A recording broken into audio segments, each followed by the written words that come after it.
Bonjour à tout le monde, je vais vous parler aujourd'hui de l'eau magnétisée. Remplissez pour cela 2 verres d'eau du robinet et laissez-en un à l'écart comme verre témoin. Asseyez-vous confortablement devant le verre d'eau et placez vos mains à 5 cm au-dessus de telle façon que vos paumes convergent au centre de l'eau sans la toucher. Vous resterez ainsi concentré pendant une vingtaine de minutes au plus en pensant « je projette la force magnétique ». Après cette imposition, goûtez les 2 eaux. Vous constaterez que l'eau magnétisée présente une saveur acidulée comparée à l'eau du verre témoin.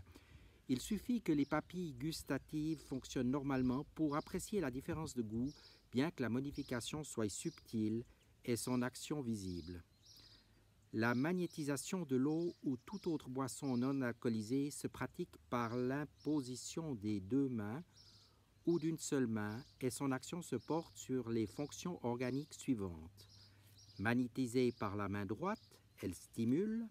Magnétisée par la main gauche, elle calme. Magnétisée des 2 mains, elle fortifie et régularise.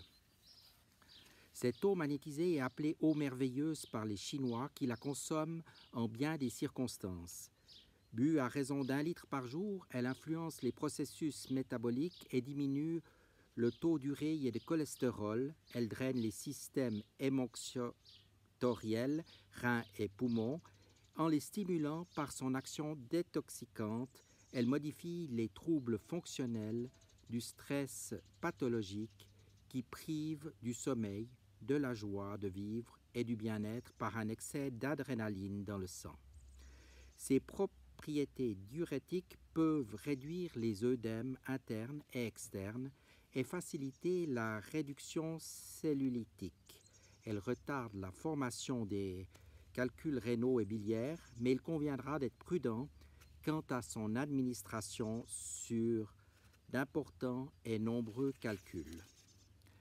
La cure d'eau magnétisée à laquelle il serait souhaitable d'ajouter une pointe de bicarbonate de soude peut être commencée sous contrôle médical pour faciliter, si besoin était, la lithotricie qui consiste à broyer et évacuer en tout temps une séance sans anesthésie, sous anesthésie générale.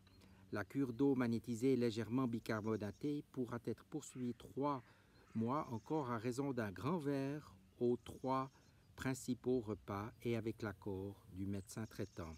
Ainsi détoxiqué, l'organisme résiste mieux aux agressions extérieures et devient plus réceptif aux autres thérapies qu'il ne faut pas négliger pour autant. L'eau magnétisée peut être utilisée en compresse, en lavage des dents ou des sinus, en lavement, en injection vaginale et en lotion tonique pour le corps et le visage. Le café, le thé, les tisanes et les légumes gardent leur saveur originelle s'ils sont préparés à l'eau magnétisée, mais elle perd ses propriétés en chauffant. Utilisée en arrosage de plantes ou de graines ou en eau de conservation des fleurs, l'eau magnétisée leur assure éclat et longévité, car l'eau reste plus longtemps fraîche dans le vase. Le rayonnement magnétique vivifie les substances d'activation de la matière vivante et développe rapidement le pouvoir germinatif des graines. Les molécules de l'eau du robinet sont structurées comme un rayon de miel, tandis que l'eau magnétisée présente une structure libre et variable.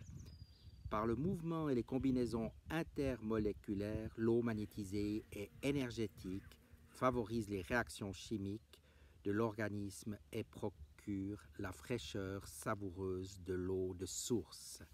Voilà, c'est tout pour aujourd'hui. Je vous dis à tout bientôt.